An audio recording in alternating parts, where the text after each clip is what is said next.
les jours, il y a de nouveaux buzz. Vous voyez, les buzz, c'est comme les vagues de la mer. Ça passe. Et puis encore, il y a un autre qui vient encore. Il y a une autre vague qui vient encore. Il y a un autre buzz qui vient encore. Donc, tous les jours, à une certaine saison, ça vient. On dit, oh, il y a telle chose. Oh, il y a telle chose. Et puis, toi, tu es là. Tu tombes dans tous les buzz. Tu tombes dans toutes les vagues de la mer. Tu es dedans. On dit, oh, il y a tel pasteur qui a couché quelque part avec une femme dans un hôtel. Vidéo là. Tout le monde va partager. Tous les chrétiens vont partager. Pourtant, tu es ami avec des gens qui ne connaissent pas Dieu. Tu as des connaissances qui ne connaissent pas Dieu. Les bons enseignements, les bonnes prédications sur le salut de leur âme, tu ne vas pas partager. Mais ce qui peut détruire leur foi, c'est ça que vous partagez. Vous commentez et vous êtes là, vous en parlez, vous rigolez. Oh, le corps du Christ est la seule famille qui lave son linge sale dehors. C'est nous. C'est très grave. C'est très grave.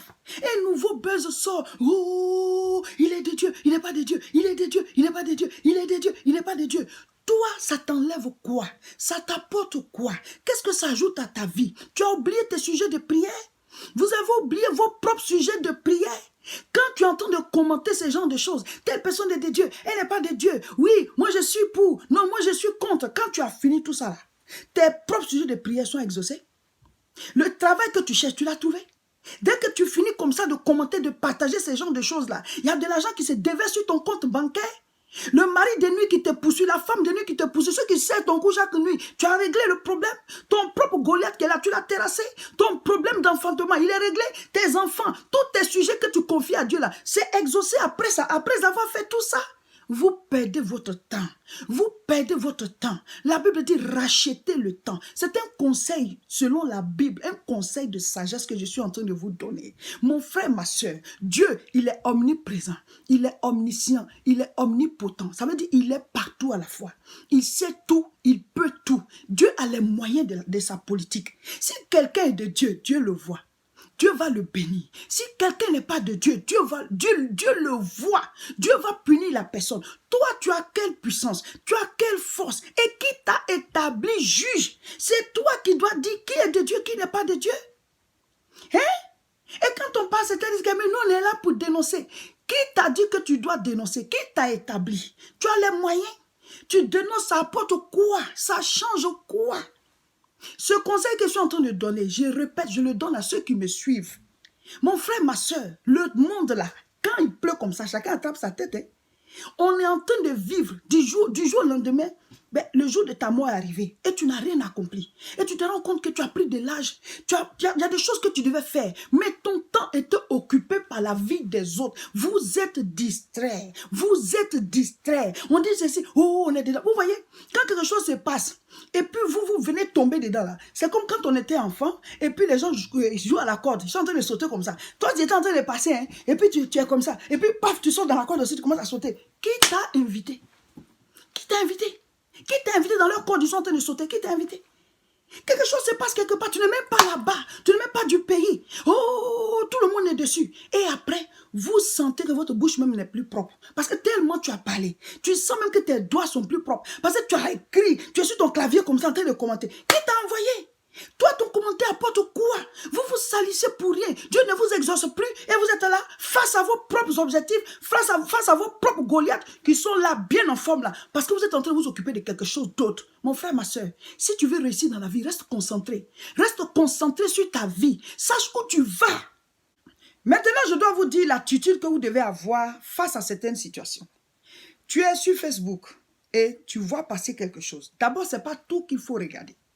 Ce n'est pas tout qu'il faut regarder. Parce qu'il y a des choses qui peuvent te donner de mauvaises idées, de mauvaises pensées. Il a déjà parlé de ça dans une de mes vidéos. Donc, si par exemple, quelque chose de spirituel passe que tu as envie de regarder, tu as cliqué, tu as regardé. La bonne attitude, c'est que tu te fais une idée personnelle. Tu te fais une idée personnelle. Tu n'as pas à porter un jugement contre ou bien pour. Ce n'est pas ton problème. Je vais lire un passage.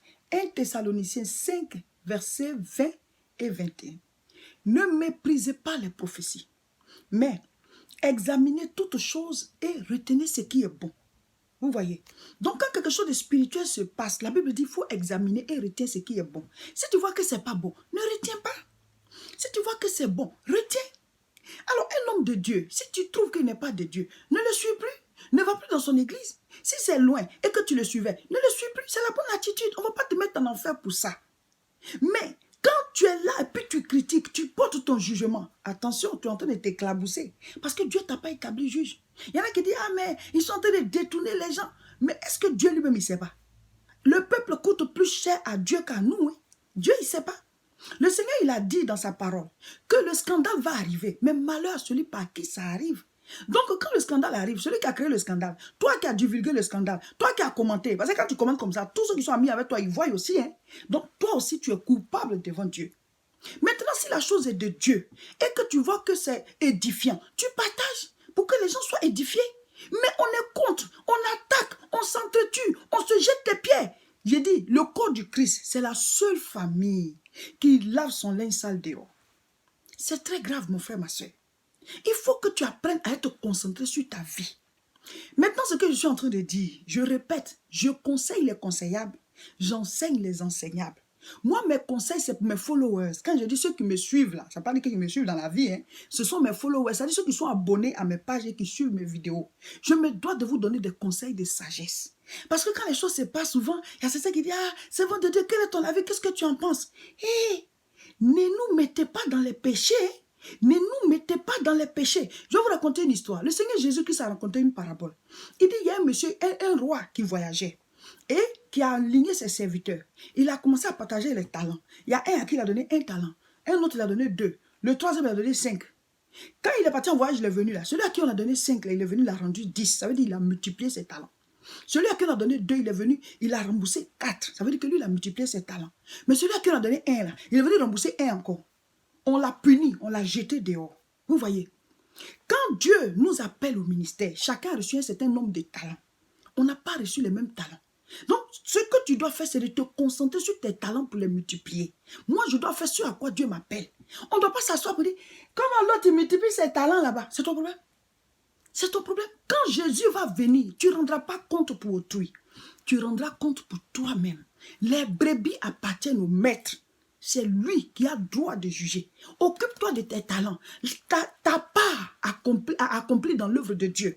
Ta part, ta famille, ta vie, tes projets, tes objectifs. Ce que tu dois faire pour que l'œuvre de Dieu avance. Concentre-toi dessus. Ne regarde pas qui fait quoi à ses talents. Ce n'est pas ton problème. Maintenant, il y a ceux à qui nous devons donner notre avis. Souvent, tu es papa ou bien tu es maman et ton enfant vient te dire, parce qu'aujourd'hui, tous les enfants, ils sont sur Facebook, hein. Ils viennent te dire, ah papa, il y a telle chose qui s'est passé, maman, il y a telle chose qui s'est passé, qu'est-ce que tu en penses? Tu as le droit de guider ton enfant. Tu as le droit d'éclairer ton enfant. Vous voyez, ceux sur qui tu es établi, par exemple, si tu es homme de Dieu et que tu as ton église et que tu dois donner une direction aux fidèles par rapport à ce qui se passe, tu as le droit. Mais tu n'as pas besoin de filmer ça ou de venir mettre sur Facebook. Tu as le droit d'éclairer ceux sur qui tu es établi parce que là, c'est ton droit. Vous voyez. Donc, si ton enfant te demande et qu'à la maison, tu dois donner ton avis, tu donnes ton avis pour pouvoir éclairer ton enfant, mais éclairer ta fille. Vous voyez. Mais pour dire qu'on va s'ajouter dans les buzz et puis on est là, on est en train de divulguer ce qui n'est pas bon, c'est très grave. Maintenant, je répète, souvent il y a certaines personnes, quand on met ces genres de vidéos en ligne qui viennent tirer une mauvaise conclusion, c'est-à-dire qu'ils ne sont pas capables d'écouter pour se dire qu'est-ce qu'elle est en train de dire. Quand on était à l'école, on faisait les exercices là. Souvent, le professeur te dit, toi, tu es hors sujet. Va relire le texte, mais va relire le sujet. Il y a des gens comme ça. Ils vont venir poser un commentaire, soit pour m'insulter, pour vous dire, ah ouais, ça c'est vous, vous êtes pareil, ainsi de suite. Il faut toujours te demander de quoi parle le texte. Donc, demande-toi, la femme là, elle dit quoi? Je répète, je donne des conseils à mes followers. Je leur dis, il faut être sage. Ne vous occupez pas de tout ce qui se passe dans le monde. Si un homme de Dieu est de Dieu, gloire à Dieu. S'il n'est pas de Dieu, c'est Dieu qui va le punir. Toi, ça t'apporte quoi d'aller mettre ta bouche dans l'affaire ou bien d'apporter ton commentaire? Ça t'apporte quoi? Ça change quoi dans ta vie? Et même quand tu mets ton commentaire, ça délivre qui? Ça ne change rien. Donc, c'est inutile.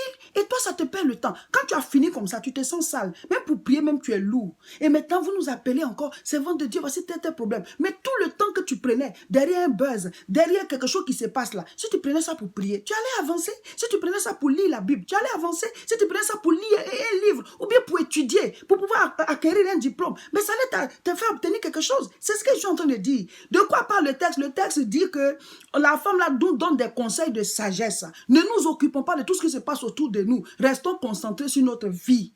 Par la grâce de Dieu, je donne toujours des versets bibliques pour pouvoir illustrer ce que je dis. Et nous allons lire dans 2 Samuel chapitre 6, du verset 6 au verset 7. Lorsqu'il fut arrivé à l'ère de Nacon, Uza étendit la main vers l'arche de Dieu et la saisit, parce que les bœufs la faisaient pencher. La colère de l'Éternel s'enflamma contre Uza, et Dieu le frappa sur place à cause de sa faute. Uza mourut là, près de l'arche de Dieu. Alors, l'arche de l'alliance que le Seigneur avait dit à Moïse de faire, et c'est là qu'il rencontrait le peuple d'Israël. Cette arche avait été prise par les ennemis d'Israël. Donc Moïse était allé la récupérer, et David était allé la récupérer, et il rentrait avec ça maintenant chez eux. Et en route, ils ont déposé l'arche pour pouvoir la transporter. Ils ont mis ça sur un char neuf qui était conduit par des bœufs. Mais quand tu lis bien la Bible, ce n'est pas comme ça qu'on devait transporter l'arche. Voilà. On devait transporter l'arche des Lévites, les sacrificateurs, les hommes de Dieu devaient poser ça sur leurs épaules et transporter l'arche comme ça. Donc, il y avait une faute très grave commise par David et aussi par les sacrificateurs parce que c'est eux qui devaient dire non, c'est pas comme ça on doit transporter l'arche. Donc, la faute était commise et l'arche était en train d'être transportée par des bœufs. Uza, son frère, marchait devant et lui marchait à côté. À un certain moment, les bœufs, la manière dont ils marchaient là, l'arche s'est penchée, ça allait tomber et traîner par terre. Donc Uza, il s'est dit, oh, donc il a mis sa main pour que l'arche ne tombe pas. C'était une bonne intention. Il voulait empêcher l'arche de l'Éternel de traîner par terre, de tomber. Mais la Bible dit, Dieu l'a frappé. Sur le champ, le gars, il est mort. Il est tombé raide, mort. Là, ils sont allés l'enterrer, devant l'arche. Tu vas regarder, tu vas penser que, ah, et donc Dieu, est-ce qu'il a mal fait? Non. Dieu, il faut le connaître, il a des principes. L'intention de Uza était bonne, mais ce n'était pas à lui de faire ça. Vous voyez, ce n'est pas tout ce qui est penché qu'il faut chercher à redresser. Est-ce que c'est toi qui dois redresser ça? Donc, ce qui se passe, on dit oui, il y a une faute qui est commise. Ou alors ce qui a été fait est bon. Toi, tu viens parler. C'est comme tu joues le rôle de Uza. Tu veux empêcher l'arche de Dieu de tomber. Tu veux empêcher, tu veux redresser ce qui est penché. Dieu risque de te frapper. Aujourd'hui, Dieu n'envoie plus le feu pour tuer les gens.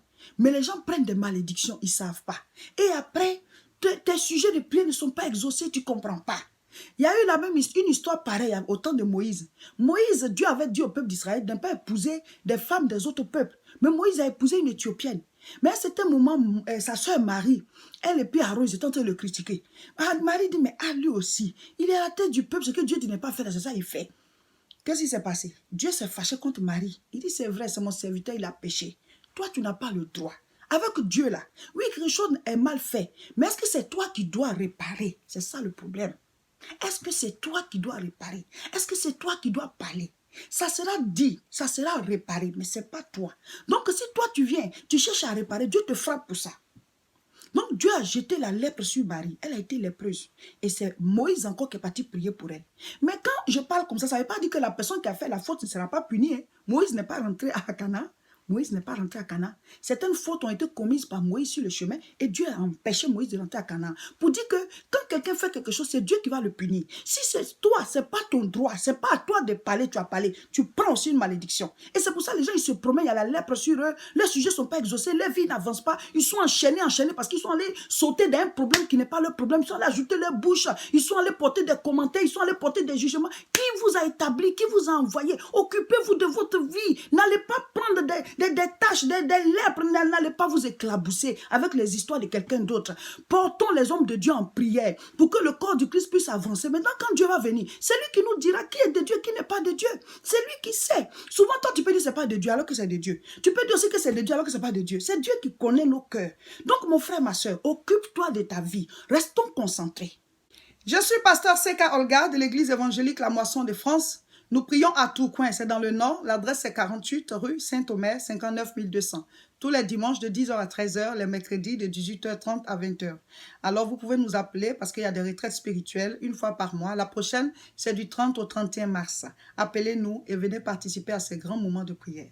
Chers frères et sœurs, n'oubliez pas la grande croisade de prière ce samedi 9 mars à Aubervilliers. L'adresse est 29 rue Sadi Carnot, 93 300. Ça sera fort, ça sera puissant, le Saint-Esprit sera là. Tous à Aubervilliers. Abonnez-vous à toutes nos pages, cliquez sur j'aime ou s'abonner et partagez massivement cette vidéo.